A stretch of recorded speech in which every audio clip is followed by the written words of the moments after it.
السلام عليكم، عاملين ايه؟ النهارده جاي اتكلم عن موضوع بصراحة الناس بتهمله جدا، بس بيسبب لهم مشاكل كتير جدا من غير ما ياخدوا بالهم، وهو الانيميا. والله الانيميا مش مجرد كلمتين بيتقالوا في التحاليل وخلاص، دي ممكن تكون سبب تعبك وانت مش واخد بالك. وخد بالك الانيميا مش بس للستات زي ما الناس فاهمة، الرجالة كمان بيجيلهم انيميا، وكمان ما بتكونش قليلة. يعني مثلا تلاقي راجل داخل يقول لك انا بحس بدوخة وبنهج من اقل مجهود وبشرب قهوة كتير، وكل لما بقف فجأة بحس اني هقع، وفي الاخر بعد ما يعمل تحاليل بتلاقي عنده انيميا. لا يا باشا، جسمك بيبقى محتاج اكسجين، والهيموجلوبين هو اللي بيبقى شايله اصلا. يعني لو الهيموجلوبين قليل جسمك ما بيكونش واصل له اكسجين كفايه، يبقى هتتعب وهتحس بضعف، ودماغك كمان مش هتركز. يعني هتلاقي نفسك دايما مش في المود، زي البنات اللي بيبقى عندهم الدوره غزيره جدا، كل شهر بينزفوا كانهم بيفقدوا لتر دم، وبيرجعوا ياكلوا اكل ما بيكونش فيه حديد كفايه، ولا بياخدوا فيتامينات، ولا بيركزوا في صحتهم اصلا. حتى هتلاقيها مجهده من اقل حاجه، ولما تيجي تتجوز او تحمل بتحصل الكارثه، عندها انيميا شديده، وهتلاقي الجنين متاثر،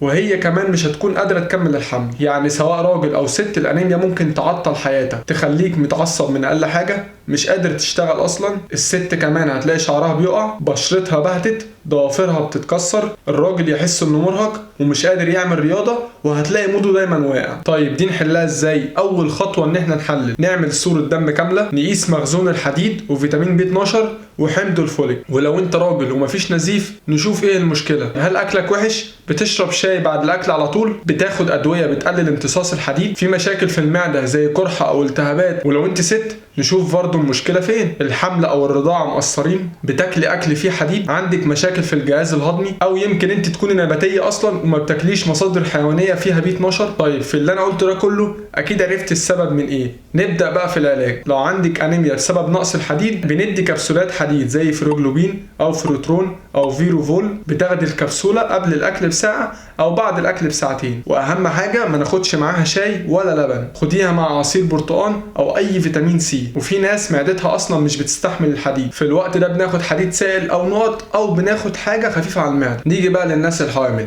اول حاجه لازم تمشي عليها قبل الحمل وهي فوليك اسيد، ولازم تاخد حديد طول الحمل علشان الطفل ما يتاثرش. ولو عندها انيميا شديده بندي حديد بالوريد اوقات، بس ده طبعا تحت اشراف طبيب. وفي حالات الرجاله ساعات بنكتشف ان في مشاكل في الامتصاص بسبب القولون او مشاكل في المعده، ساعتها بنعالج المشكله الاساسيه دي قبل ما ندي الحديد، لانك لو كلت حديد والجسم مش بيمتصه كأنك ما كلتش حاجة أصلا. وخد بالك من حاجة مهمة جدا جدا، الأنيميا ممكن تعمل مشاكل في القلب وتخلي القلب يضخ بسرعة وتعوض نقص الأكسجين، وممكن تعمل مشاكل في التركيز والمود وفي المناعة وفي الحمل وكمان في العلاقة الزوجية. وبلاش تروح الصيدلية وتاخد حباية حديد من غير ما تحلل، كل حاجة ليها سبب وكل جسم له احتياجه. والحديد الطبيعي مهم جدا، والأهم الحديد اللي بيكون في الأكل مهم جدا جدا، زي الكبده والسبانخ والعسل الاسود واللحمه الحمراء والزبيب والفول السوداني والتفاح والبنجر، كل دول بيساعدوا في العلاج. بس ده طبعا مش بديل للدواء لو الهيموجلوبين نازل قوي. الخلاصه، لو انت راجل وبتحس بتعب ووشك شاحب ونهجان ودوخه